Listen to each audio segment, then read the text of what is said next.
Hello once again, Knights fans. Welcome back to FDUKnights.com. Here with head coach Peter Cinella for the weekly FDU Women's Basketball Report. Coach went 1-1 last week with a tough road loss at St. Francis Brooklyn on Monday and then the win at Wagner on Saturday. What did you think of your team's performances last weekend? We really had some good moments. Played very well at Wagner. Jumped right out, early 25-point lead, maintained a double-digit lead the entire game. So we really played well on Saturday. And then that second road game going to Brooklyn, where it is a tough gym to play, and they came out on fire, and they hit everything. They hit 9 threes in the first half, and we were in a huge hole. But I was proud of the team, especially in that fourth quarter, for battling back, cutting the lead to 3 late, and then the great senior for St. Francis Brooklyn, Leah Fecco, hit a 3, and that kind of ended our comeback. But we had some good moments this weekend.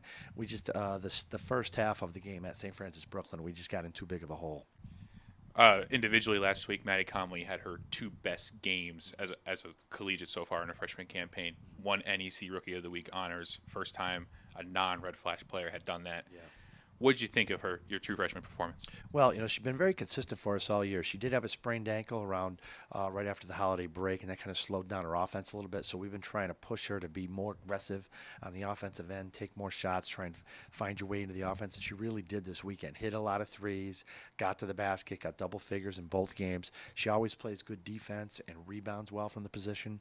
So if she can stay that consistent on offense, I think she can be a real good player. Your other freshman guard, Nellie Amar, had a nice 13-point performance, I believe it was, at St. Francis Brooklyn. What did you see out of her specifically? She's got very high potential. She did not start off aggressive to start the game, but once she got going in that fourth quarter, she was really tremendous. Hit a couple of the big shots that really cut that lead to 3.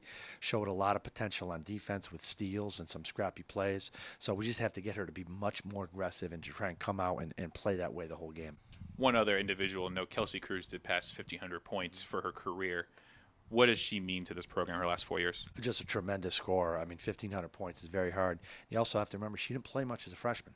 Most of her freshman year, she played only about 10 minutes a game and got a lot of games where she didn't play at all. So to score 1,500 points and not play a lot as a freshman, just a tremendous score. She can score in any different ways, and she's been very consistent with her offense this year.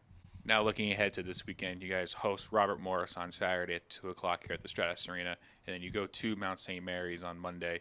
You beat Robert Morris on their home court earlier this year in January.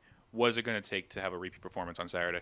Very tough. I mean, we're the only team to win in the conference at Robert Morris, so we're trying to sweep them. That's going to be very difficult. They played so well here last year. They came in our gym and just lit it up. So we know how good of a team they are. They may have as much talent as any team in our conference, top to bottom, and with good depth, and the way they shoot the ball and the way they have size.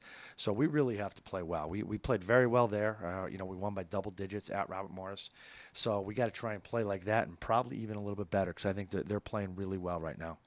And you guys got the Mountaineers on Monday night down in Emmitsburg.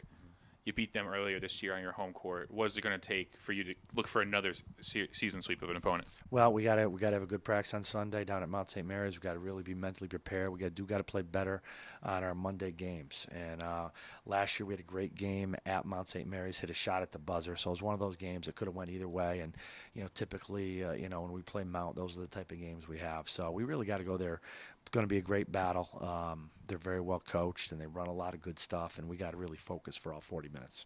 Now, with 6 games left in the conference campaign, you sit at 6-6 overall. What's the message to the team heading into this final stretch with 3 home and away for you guys? We got 6 games left. If we can make a strong push here, we can try and get that home playoff game, which is top 4 in the league. We're just 1 game out of that spot. But we probably have as tough of a schedule of any team in the hunt for that home playoff game. So we got to pull off some games that are really going to be tough.